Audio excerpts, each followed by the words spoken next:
Obras que começam, consomem milhões de reais e não terminam. Estradas tão ruins que a viagem vira um teste de resistência. No segundo episódio da reportagem especial Descaminhos do Brasil, nossos repórteres mostram as piores rodovias do país. É barro para todo lado. O Fantástico está na BR-319, a única estrada entre Porto Velho e Manaus. Que é o trecho mais crítico da viagem. Na nossa viagem de 29 dias pelas piores e mais perigosas estradas brasileiras, a BR-319 não poderia faltar. É muito barro, já ficou. No período de chuva na Amazônia, nenhum ônibus se arrisca a passar por aqui. Com o tempo melhor, recomeçou a venda de passagens. Manaus agora, aí 14 horas, Manaus. No dia 21 de junho, embarcamos neste ônibus em Porto Velho. A primeira viagem para a capital do Amazonas, depois de 3 meses. Previsão de viagem a gente não pode dar, né? Porque a estrada tá imprevisível, né? O preço da passagem, R$ 230. Se o caminho de 890 quilômetros estivesse bom, seriam 18 horas de viagem. Mas ficamos muito mais tempo na estrada.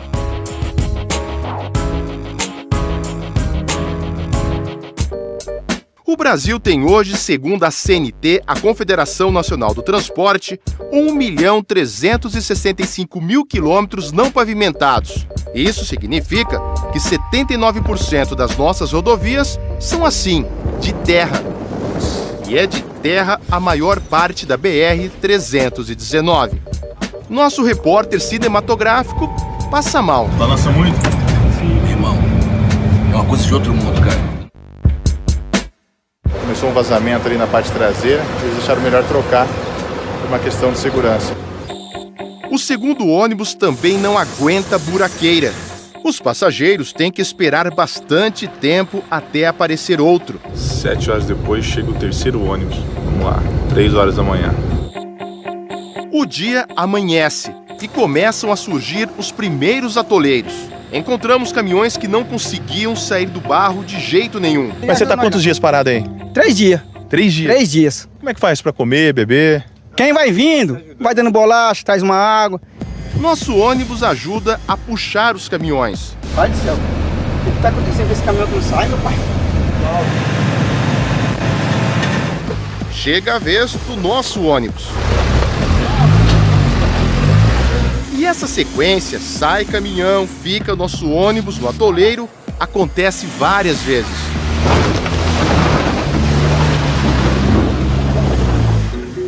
No ônibus estão 3 venezuelanos, os 3 fugindo da crise em seu país. Tem que pensar que ela não tem que comer e tem que sair.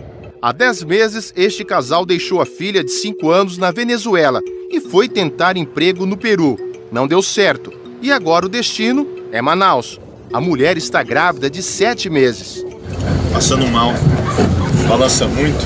Jonathan arrumou um emprego em Cuiabá. Está indo agora para Manaus para depois pegar um outro ônibus para Venezuela. O sonho é trazer a mulher e os 2 filhos que ficaram lá. A menina fala comigo por telefone. Olá, papá, como está? Jonathan não quer deixar a família preocupada e não fala do sufoco na BR-319.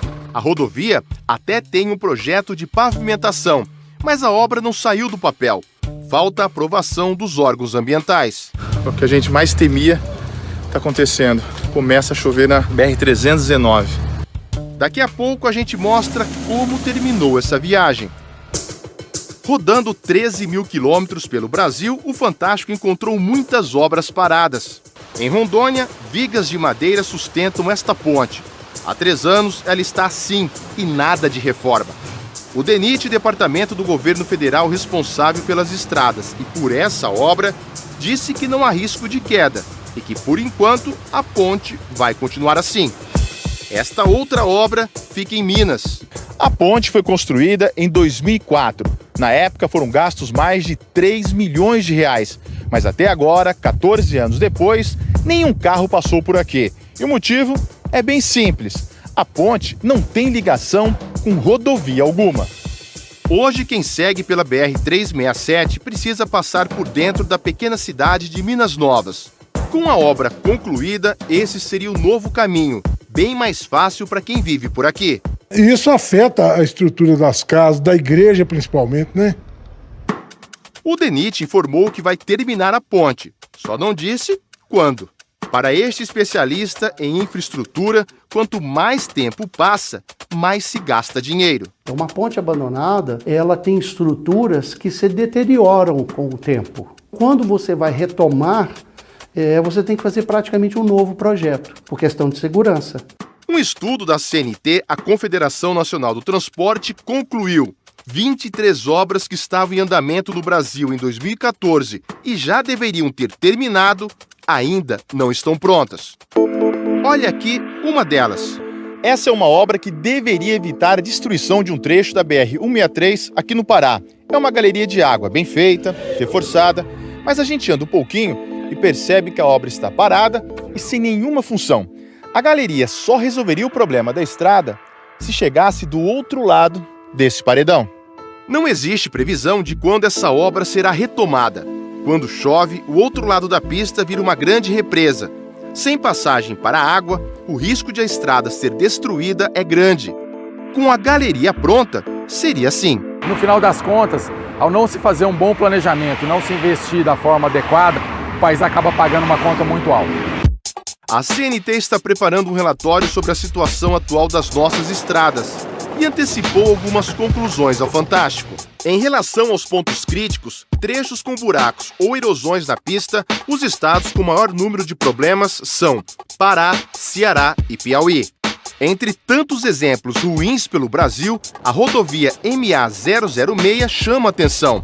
O estudo concluiu que ela é a pior estrada do Maranhão. Em muitos trechos não há mais asfalto, só terra. A estrada tá péssima demais, meu amigo. Só tem buraco aí, ó. O governo do Maranhão disse que quer reconstruir toda a estrada, mas falta a aprovação de um financiamento. A situação da MA-006 não ajuda ninguém, certo? Errado. O seu Manuel recolhe os grãos que os caminhões deixam pelo caminho, depois de passar pela buraqueira. Ele diz que a soja vai virar ração para porcos e galinhas. É perigoso aí a gente ficar aqui, mas é o jeito que a gente precisa, né? Vamos voltar para a região norte. Esta é a terceira maior rodovia do Brasil, BR-230, a Transamazônica, um projeto da época do regime militar. Ao lado da estrada, encontramos cenários assim. Mas na rodovia mesmo, o visual é outro. Depois de 900 quilômetros, a primeira placa de sinalização aqui na Transamazônica. A estrada tem mais de 4.200 quilômetros. São longos trechos em péssimas condições. A nossa caminhonete não aguentou. Um tanto buraco na estrada, esse cabo soltou e a bateria ficou descarregada. Com o imprevisto, tivemos que dar um tempo na viagem. E aí surgiu um outro problema, que muitos motoristas passam em situações assim: arranjar um lugar para dormir. Por sorte, arrumamos um colchão emprestado e passamos a noite no único quarto que conseguimos. Foram 4 dias na Transamazônica. Em alguns trechos, o pau de arara é o principal meio de transporte. Estas mulheres estão voltando para casa depois de um dia de compras na cidade. A passagem custa R$18. É tanta poeira que nem dá para respirar direito. E se fosse asfaltada a Transamazônica? É o sonho nosso, né? Pra acabar esse sofrimento. O DENIT informou que há obras em andamento para pavimentar trechos da Transamazônica e construir 23 pontes. Agora, o fim da viagem de ônibus na BR-319, também na Amazônia.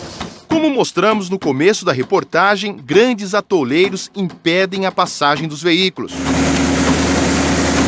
De Porto Velho até aqui, rodamos 480 quilômetros. Já são 24 horas de viagem. Funcionários do DENIT aparecem. Não tem nenhuma máquina do DENIT para ajudar essas pessoas? Olha, tem máquinas sim, nós temos as máquinas aqui, agora nós não temos máquina para ficar aqui à disposição. Foi com a ajuda de quem estava no ônibus e de caminhoneiros que os veículos saíram do barro.